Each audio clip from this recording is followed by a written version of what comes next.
ঢাকার বড় ৭টি কলেজকে নিয়ে প্রস্তাবিত ঢাকা সেন্ট্রাল ইউনিভার্সিটির অধ্যাদেশ জারির দাবিতে আজও রাজধানীর ৩টি গুরুত্বপূর্ণ স্থানে অবরোধ কর্মসূচি পালনের ঘোষণা দিয়েছেন শিক্ষার্থীরা।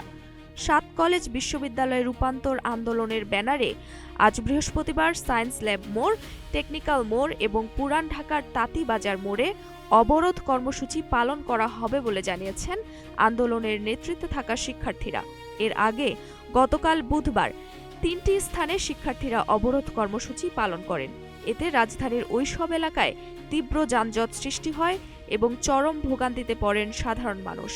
আন্দোলনকারীরা বলছেন, আজ উপদেষ্টা পরিষদের বৈঠকে ঢাকা সেন্ট্রাল ইউনিভার্সিটির অধ্যাদেশের হালনাগাদ খসড়া অনুমোদনের পাশাপাশি রাষ্ট্রপতির মাধ্যমে চূড়ান্ত অধ্যাদেশ জারি করতে হবে।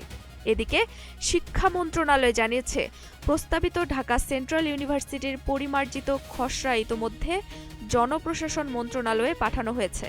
প্রয়োজনীয় প্রক্রিয়া শেষে এটি উপদেষ্টা পরিষদের অনুমোদনের জন্য উপস্থাপন করা হবে।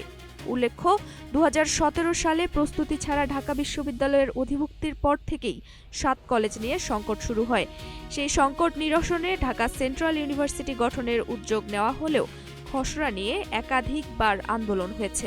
শিক্ষার্থীরা জানিয়েছেন, দাবি আদায় না হওয়া পর্যন্ত তাদের আন্দোলন চলবে। নুসরাত জাহান জেরিন, নাগরিক প্রতিদিন।